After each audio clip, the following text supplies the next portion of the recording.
저는 한국에서 향상교회에서 저를 유학생으로 뽑아주셔서 미국까지 오게 됐습니다. 그러나 사실은 유학생으로 그때 뽑힐 때 저는 유학생이 되는 것을 거절을 하던 입장이었어요.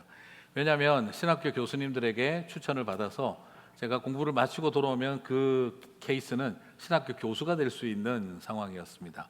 그래서 우리 인터뷰하시던 장로님들도 이 장학생 선발은 신학교 교수가 되도록 유학을 시키는 자리입니다.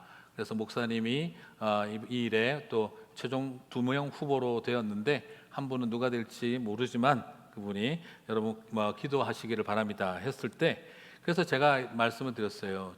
신학교 교수님이 되는 것도 굉장히 소중한 일이고 의미 있는 일입니다. 하지만 저는 부르심이 그것이 아니라 목회입니다. 그래서 저랑 같이 경쟁하고 있는 마지막 저분은 누구보다도 뛰어난 학자가 되실 만한 분입니다.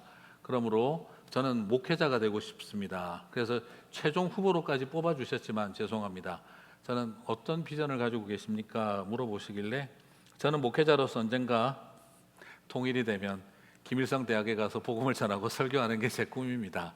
그때를 위해서 준비하고 있고 통일 선교를 위해 하나님께서 저에게 부르심을 주신 줄 믿습니다 라고 말씀을 드렸어요.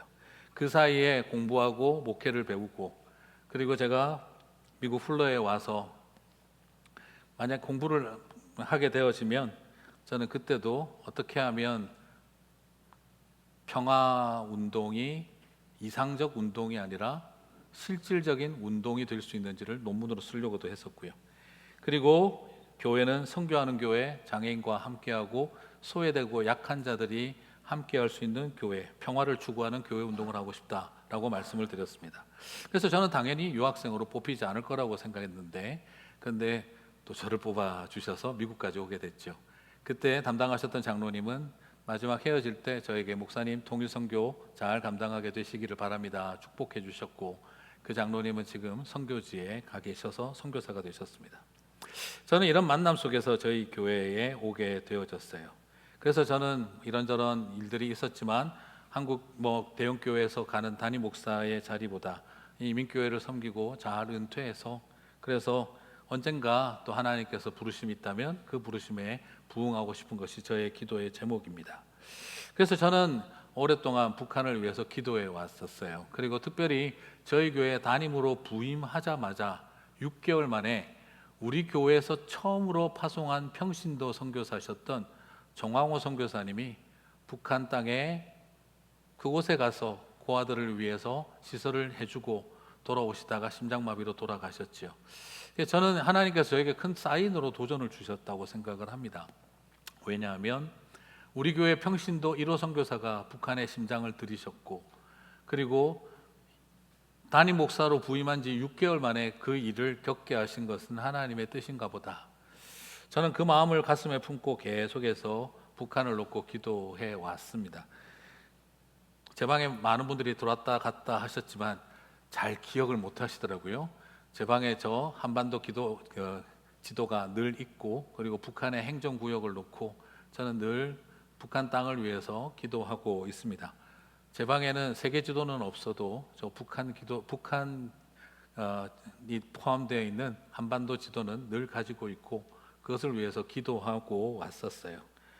그리고 또한 우리 정황호 선교사님이 순직하시고 난 다음에, 그리고 선양 하나를 만나고 스티브 윤 선교사님을 만나고 또 북한 어린이들 그 얼어붙은 발을 따뜻하게 하기 위한 우리가 사역을 시작을 했습니다.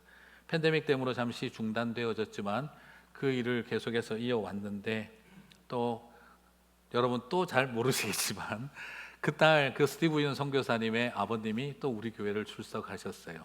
스티브 윤 선교사님 아버님은 신발을 만드는 기술자셨는데 아들이 선교지를 왜 북한으로 선택했는지를 이해할 수가 없으셨어요. 그래서 그런 이야기를 하셨다고 그래요. 세상에 갈 나라가 없어서 북한을 위해서 선교하냐? 세상에 나라가 없어서 북한 같은 나라를 품고 선교를 하냐? 절대 안 된다 하고 끝까지 반대하셨던 분이셨어요. 그런데 낮은 선봉에 공장이 세워지고 그 아이들을 위해 굿즈 만드는 일을 시작하자 그 아버님은 들어가셔서 보시더니 그 땅의 백성들을 그렇게 사랑하기 시작하신 거예요. 김정일, 김정은 김정일, 김정은은 밉지만 살아가는 백성들이 무슨 죄인가. 밥 한 숟가락이라도 더 떠주고 그렇게 아끼셨어요. 그리고 모든 것이 건강이 나빠지시고 난 다음 LA로 오셔서 우리 교회를 출석하셨어요. 조용히 출석하시고, 그리고 나중에 건강이 안 좋아지셨을 때 같이 성찬의 예배도 드리고, 그리고 주님 품에 안기셨지요.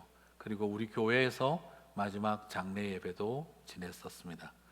저는 그 모든 과정들을 겪으면서 하나님께서 모르는 사이에 이런 연결들을 만들어 주셨고, 그리고 저 지도를 놓고 기도해 왔지만 언제 통일 선교를 할 수 있을까 막연히 가슴속에 묻어두고만 있었습니다. 그리고 재작년인가 그때 통일 선교 포럼을, 지도자 포럼을 우리 교회에서 하게 되었는데, 급작스러운 일이라 많은 사람들의 관심 영역 밖이라 정말 최소한의 분들만 모여서 포럼을 했어요. 참 어렵고 안 되는 거구나 생각을 했는데, 그날 왔던 그 최소한의 인원 중에 집사님 한 분이 하나님 주시는 감동을 가슴에 안고 그 일을 통해 도네이션이 시작되어지고, 그리고 지난 세월 쭉 모여왔던 재정을 통해 이제 이 동행 프로젝트가 시작되게 된 것이죠. 저는 혼자서 마음과 가슴이 여러 가지 벅찹니다. 왜냐하면 젊은 날 저에게 주셨던 그 마음이, 그리고 또한 담임 목사로 부임한 지 6개월 만에 1호 평신도 선교사님이 북한에 심장을 들이던 일이, 그리고 연결되어져서 그 어린아이들의 꽁꽁 얼어붙은 발을 따숩게 하는 일에 우리를 부르시고, 그리고 죽어도 북한만큼은 안 된다 하셨던 그 어르신이 그 땅의 백성들을 사랑하고 섬기다가 우리 교회에 와서 예배하고 성찬하며 주님의 품에 안긴 것도 하나님께서 인도하심이구나 라고 느껴왔었는데, 이제 그 모든 것들이 하나씩 보이고 있는 것 같습니다. 사랑하는 성도 여러분, 오늘 이 에스겔 선지자의 이야기를 통해서 왜 통일선교가 말씀에 기초한 성경적인 것이고 이것이 복음적인 것인지를 오늘 우리가 한번 살펴보려고 합니다. 같이 살펴보면서 하나님 저에게 주신 깨달음과 소망이 여러분과 함께 공감되기를 기대해 봅니다. 그래서 딴 말이 아니고 내일 많이 와달라 이 말이죠. 네. 자, 첫째, 통일하기 딱 좋은 날은 없다. 따라 하시겠습니다. 같이 읽겠습니다. 통일하기 딱 좋은 날은 없다. 사람들은 말합니다. 이런 시대에 통일은 거의 불가능한 것 같다. 통일을 기대하는 건 비현실적이다. 그리고 지금 내 코가 석잔데 통일 같은 달달한 이야기 하고 있을 여유가 어딨냐? 그건 경제적으로 넉넉하고 시간 남아 도는 사람들의 이야기 아니냐라는 생각이 듭니다. 충분히 이해가 가는 말이죠. 사람들도 그러더라고요. 우리의 소원은 통일, 꿈에도 소원은 통일 했지만 사실은 꿈에만 통일인 소원일 뿐이다 라고 생각까지 현실적이지 않다라고 여기고 있다는 거죠. 자, 그러나 현실을 보면 통일 이야기는 참 허망한 이야기처럼 보입니다. 그러나 우리는 현실을 보고 사는 사람들이 아니라 말씀을 보고 사는 사람들입니다. 그러면 말씀은, 성경은 우리들에게 뭐라고 이것을 가르치고 있을까요? 오늘 이스라엘의 통일 비전을 선포했던 에스겔 선지자는 정말 통일 이야기를 꺼낼 만큼 넉넉하고 여유롭고 달달한 상황이었을까? 전혀 그렇지가 않습니다.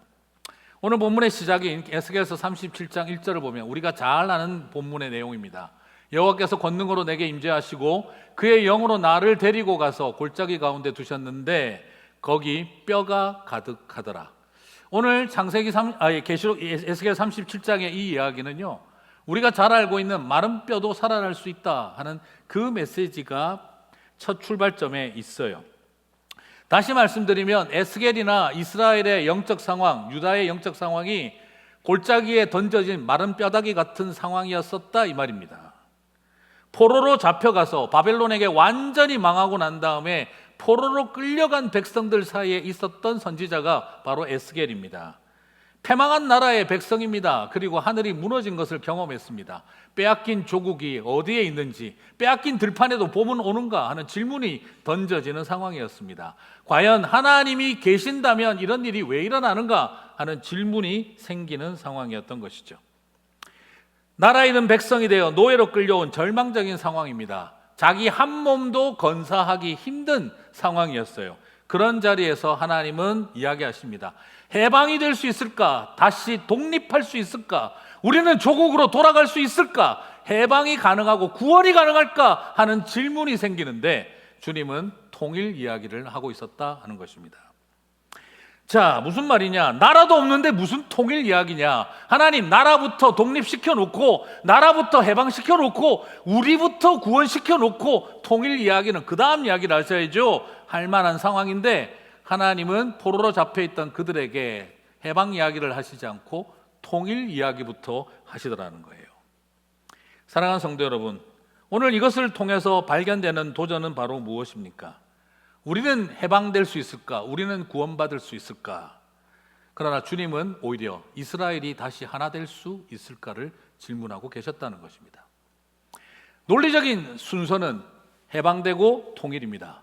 그러나 주님은 우리의 마음의 순서를 질문하고 계십니다. 통일에 대한 갈망이 있어야 해방을 누릴 자격이 있다는 것입니다. 사건의 순서는 해방 다음에 통일입니다. 그러나 주님은 하나님의 백성들의 마음의 순서가 재정립되기를 원하셨어요. 통일에 대한 갈망이 있어야 하나됨에 대한 갈망이 있을 때 해방에 대한 자격이 주어지는 것처럼 말하고 있다는 것입니다. 사랑하는 성도 여러분, 오늘 우리가 이 생각을 했으면 좋겠습니다. 하나님은 해방된 이스라엘을 꿈꾸는 것을 넘어 통일된 이스라엘을 바라보게 하셨다는 것이죠. 오늘 우리 하나님께서 주시는 이 마음이 저와 여러분에게 주어지는 마음이 되었으면 좋겠습니다. 그렇습니다. 에스겔이 통일의 이야기를 꺼낸 것은 넉넉하고 여유로운 시간 속에 통일도 생각해 볼 만한 마음의 여유가 있을 때가 아니었습니다. 자기 한 몸 살기도 어렵고 구원받을 수 있을까가 걱정되는 때에 주님은 이미 벌써 해방된 이스라엘이 아니라 통일된 이스라엘을 꿈꾸게 하셨습니다. 통일하기 딱 좋은 날은 없습니다. 최악의 상황일 때 주님은 저와 여러분의 마음이 준비되기를 원하시는 줄 믿습니다. 자, 그러면 두 번째로는요, 통일선교에서 배워야 할 것은 같이 읽겠습니다. 짝이 되고 통일이 되어야 한다. 여러분, 이스라엘은 왜 망했을까요? 망할만 했으니까 망했겠죠. 이스라엘은 왜 망했을까요? 당연히 하나님을 떠났기 때문입니다. 그것은 근원적인 문제죠. 그러나 현실적인 문제는 나라가 두동강에 나서 지리멸멸 싸웠기 때문입니다. 이스라엘은 왜 망했느냐? 남북으로 갈라져서 열심히 싸웠습니다. 그 결과 남이 북을 정복하거나 북이 남을 정복한 것이 아니라 싸우다가 힘이 약해져서 강대국의 밥이 되고 말았다는 것입니다. 서로 싸워서 남진 통일을 한 것도 아니고 서로 싸워서 북진 통일을 한 것이 아니라 싸우다가 힘이 빠져서 북이스라엘은 아수르에게 망하고 남유다는 바벨론에게 망해버렸다 하는 것입니다. 여러분, 왜 그렇게 되었을까? 주변 강대국들은요, 이스라엘이 하나의 통일된 나라가 되기를 원하지 않습니다. 남쪽으로 내려가면 이집트가 있고 동북쪽으로 올라가면은 메소포타미아의 제국들이 있습니다. 그들은 지정학적으로 가운데 끼어 있는 팔레스타인이 한쪽으로 쏠리기를 원하지 않았습니다. 남유다는 이집트가 계속해서 붙잡았고 북이스라엘은 저 메소포타미아 제국들과 계속 관계가 복잡하게 생겼었습니다. 그들은 주변의 국가들은 미디안이나 주변 국가들은 이스라엘이 통일되기를 원하지 않았습니다. 다윗 때처럼 솔로몬 때처럼 강력한 나라가 되면 자기들이 피곤해진다는 걸 알았기 때문에 그들은 끊임없이 북이스라엘과 남유다를 이간질을 시키고 싸우게 만들었습니다. 그래서 하나님이 편이 아니라 누가 이집트 편이 될 건가, 누가 아수르 편이 될 건가, 누가 미디안 편이 될 건가, 그들은 그 정치적인 경랑 속에서 끊임없이 남과 북은 싸우고 원망하면서 다른 나라들과는 잘 지내고 있는 역설적인 상태에 있었습니다. 그들이 지켜줄 것처럼 생각했던 것이죠. 그러나 그들이 원했던 건 하나된 이스라엘을 원하지 않았기 때문이었습니다. 여러분, 이걸 보고 있으면 어떤 생각이 드세요? 지금 마치 한국을 보는 것 같지 않습니까? 남과 북이 갈라져서 죽어라 싸우면 결국 북한은 망하면 북한은 러시아가 가질까요? 중국이 가질까요? 그러다가 남한이 망하면 일본이 가만히 있겠습니까? 주변 강대국들이 우리가 하나 되기를 원할 거라고 생각하세요? 내가 니네들 편이 되어줄 테니 니네 둘이는 싸워라. 우리가 니네 편 되어줄 테니 니네 둘이는 싸워라. 끊임없는 요청이, 이것이 남유다, 북이스라엘이 겪었던 현실과 차이가 없습니다. 그러다가 지들끼리 망하기를 기다리고 힘이 약해지면 아수르가 쓸어버리고 바벨론이 쓸어버린 것입니다. 사랑하는 성도 여러분, 오늘 그렇게 되어질 걸 모르고 북이스라엘은 남진 통일, 남유다는 북진 통일을 외치다가 결국에는 망진이 되어버린 것입니다. 망할 진경이 되어버린 것이죠. 오늘날 이 땅을 살아가는 우리들도 행여나 그들이 걸어갔던 일을 똑같이 걸어가고 있는 것은 아닐까 질문을 하지 않을 수가 없습니다. 사랑하는 성도 여러분, 그래서 오늘 우리는 하나님의 말씀에 귀를 기울여 봐야 합니다. 망해버린 나라 북이스라엘 남유다를 보며 이 세상에 남아있는 마지막 분단 국가인 저 한반도가 다시 하나님의 말씀으로 회복되어야 할 줄 믿습니다. 에스겔 37장 16절 17절, 인자야 너는 막대기 하나를 가져다가 그 위에 유다와 그 짝 이스라엘 자손이라 쓰고 또 다른 막대기 하나를 가지고 그 위에 에브라임의 막대기 곧 요셉과 그 짝 이스라엘 온 족속이라 쓰고 그 막대기들을 서로 합하여 하나가 되게 하라. 내 손에서 둘이 하나가 되리라. 하나님은 해방의 기쁨과 통일의 기쁨이, 감격이 하나가 같이 일어날 것을 말씀하고 있습니다. 그리고 이 사명을 누구에게 맡겼느냐면 선지자에게 맡기셨어요. 결국 무슨 말입니까? 북이스라엘의 정치인과 남유다의 정치인이 이것을 해낼 수 없다는 것을 알고 계셨기 때문입니다. 저는 오늘도 마찬가지라고 생각합니다. 저 갈라진 이 한반도에 남한 정치인이, 북한 정치인이 이 일을 해낼 수 있을 거라고 기대하지 않습니다. 오히려 하나님의 교회와 하나님의 백성들이 그 손에서 그 두 막대기가 하나 되게 하시기를 원하고 계시는 줄 믿습니다. 그렇습니다. 이념이 우리를 통일시켜낼 수가 있는 것이 아니라, 군대가 통일시켜내는 것도 아니라, 오히려 복음 안에서 하나 되는 것만이 길이라는 것을 에스겔 선지자를 통해 주님은 말씀하셨습니다. 너희들의 손 안에서 그 막대기가 하나 되게 하라. 하나님의 교회를 통해 그 막대기가 하나 되는 역사가 일어나게 되기를 주님의 이름으로 축복합니다. 그렇습니다. 그래서 저는 북한 선교라는 표현보다 통일 선교라는 말씀을 나누고 싶습니다. 왜냐하면 이념으로 갈라진 세상은 복음 말고는 방법이 없기 때문인 것입니다. 목사님, 통일이 그 교회와 복음으로 됩니까? 정치, 경제, 사회, 문화 다양한 분야가 필요하겠죠. 맞아요. 그 말도 틀린 말 아니에요. 그러나 이념이 만들어낼 수도 없습니다. 저는 분명히 믿습니다. 복음만이 선지자의 손에서 그 막대기가 하나 될지어다. 저와 여러분에게 그 마음이 있어야 합니다. 그러므로 교회는 이념의 싸움장이 되어서는 안 됩니다. 그러므로 교회는 분노와 미움과 혐오만 가득 차서는 안 됩니다. 그래서 하나님은 에스겔에게 그 막대기의 이름을 유다의 짝이라고 이름을 쓰라고 했습니다. 여러분, 짝이 뭡니까? 옆에 계신 분이죠. 평생왼수입니까? 천생연분입니까? 천생연분으로 시작하셨다가 평생왼수가 됐다가 다시 천생연분이 되신 거 맞죠? 아멘, 감사합니다. 옛날에 80세가 넘어가신 시골 어르신들이 TV 프로에 나와가지고 이렇게 플래시카드 게임 같은 거 하는데 사자성어 넉자 이래가지고 딱 들으니까 할아버지가 말을 합니다. 당신하고 나 사이. 그러자 할머니가 대답을 합니다. 팽생왼수 이렇게 답을 하셨어요. 천생연분이었는데 답이. 할아버지는 천생연분, 할머니는 평생원수라고 생각하셨던 거죠. 자, 왜 이야기를 제가 드리냐 그러면은요, 사실 에스겔의 입장에서 유다의 짝 이스라엘이라고 쓰고 싶지 않았을지 모릅니다. 유다의 입장에서는 이스라엘은 평생왼수입니다. 같은 민족이 왼수였어요. 북이스라엘도 그랬겠죠. 남유다 때문에 우리가 망했다. 남유다는 그랬겠죠. 북이스라엘 때문에 우리가 망했다. 같은 형제가 원수입니다. 그런데 주님은 그 망해버린 나라 회복을 꿈꾸면서 그 막대기에다가 유다의 짝이라고 쓰라고 합니다. 남편과 아내처럼 짝이라고 쓰라고 하셨어요. 결국 무슨 말입니까? 평생 원수를 다시 연인처럼 여기라는 말입니다. 그것이 하나님의 지팡이가 막대기가 하나가 되는 첫 출발점인 것이죠. 이것을 이념으로 할 수 있겠습니까? 이것은 오직 복음만으로만 가능합니다. 저도 싫어요. 김미성, 김정일, 김정은 싫어요.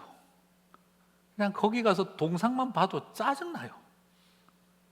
그렇지만 사람과 백성들은 다르니까 그 마음 때문에 바로 통일선교의 첫 단추는 평생 원수를 다시 연인으로 새기는 것부터 출발이라고 가르쳐 주신 것입니다.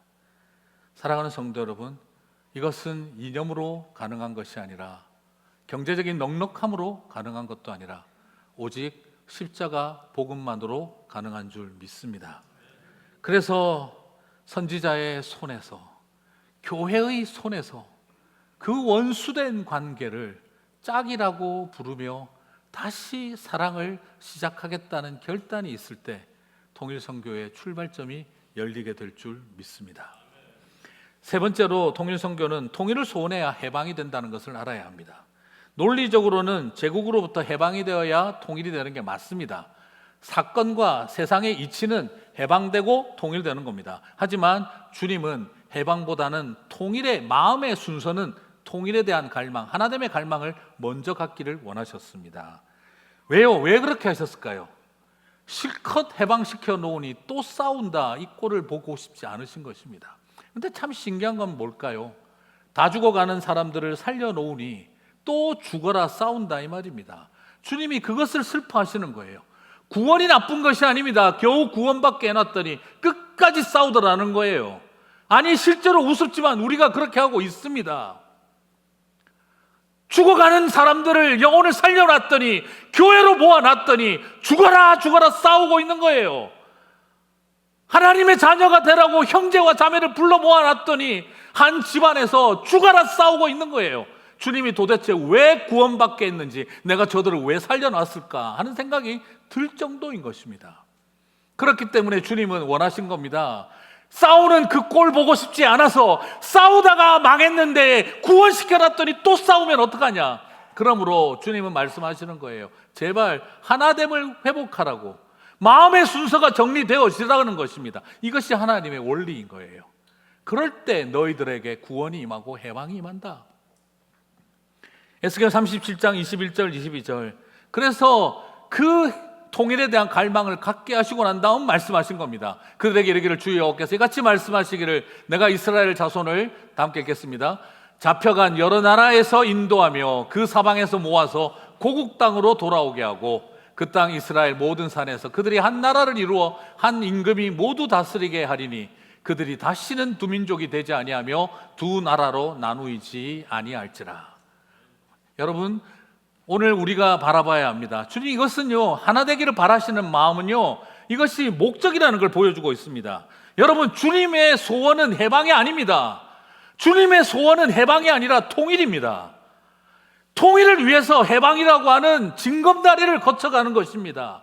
주님의 소원은 저와 여러분의 구원이 아닙니다. 구원만 하는 것이 아닙니다. 여러분 나하고 한 사람 한 사람 천국 보내는 게 목적이 아닙니다. 유대인과 헬라인이 하나 되게 하고 박해하는 자들과 하나 되게 하는 것, 로마서의 말씀입니다. 로마서를 1장과 11장까지만 읽지 마십시오. 주님은 구원의 도를 가르쳐 주신 목적이 유대인과 헬라인이 한 교회가 되게 하고, 그리고 너희를 박해하는 자들을 품고 용납하고 사랑하게 하라고 저와 여러분에게 복음을 주셨습니다. 그런데 우리는 자꾸 Made in USA 가스포, 나 하나 구원받으면 된다 하는 생각, 지극히 개인주의적인 생각에 빠져 있습니다. 이것이 아닙니다. 오늘 에스겔은 명확하게 보여주고 있습니다. 주님의 목적은 이스라엘의 해방이 아닙니다. 주님의 목적은 이스라엘의 하나됨입니다. 그걸 위해 해방을 주시는 것입니다.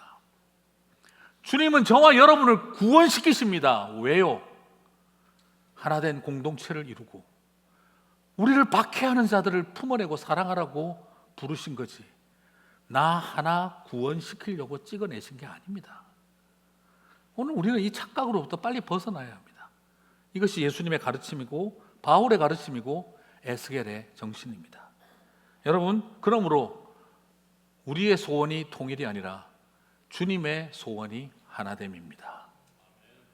여러분, 공동체 없는 구원을 떠올리지 마십시오. 공동체 없는 구원은 거짓된 것입니다. 공동체를 품어내지 못하고 원수를 사랑할 수 없으면 우리의 구원은 가짜입니다. 오늘 주님은 명확하게 이것을 가르쳐 줍니다. 이스라엘의 구원과 해방이 목적이 아니라 나는 그대들의 하나됨이 목적이다. 네 번째로, 마른 뼈를 살려 군대가 되게 하신 이유를 생각을 해봅니다. 우리는 오늘 본문의 에스겔 37장 1절부터 나오는 마른 뼈를 군대가 될 수 있다, 다시 살 수 있다 설교 많이 들었죠. 여러분, 솔직히 말해서 오늘 이 설교를 많이 들으셨어요? 마른 뼈도 살아날 수 있다 설교를 많이 들으셨어요? 마른 뼈 설교를 더 많이 들으셨을 거예요. 똑같은 에스겔 37장인데 목사님들도 뒤에 내용은 설교 안 해요. 앞에 것만 맨날 합니다. 그래서 마른 뼈가 살아날 수 있다는 설교가 왜 존재하는지 이유를 잘 모르세요. 맨날 우리는 그 설교 들을 때마다 무슨 생각을 합니까? 이 말라 비틀어진 나의 신앙생활이 살찌게 하옵소서. 이 말라 비틀어진 나의 찬양과 예배와 기도가 회복되게 하옵소서. 마른 뼈가 살아날 수 있다. 와, 이 말라 비틀어진 우리 교회에 부흥이 오게 하옵소서. 찬양의 소리가 달라지고 기도의 소리가 달라지게 하옵소서. 설교 시간에 아멘이 커지게 하옵소서. 네, 여러 가지가 있습니다. 네.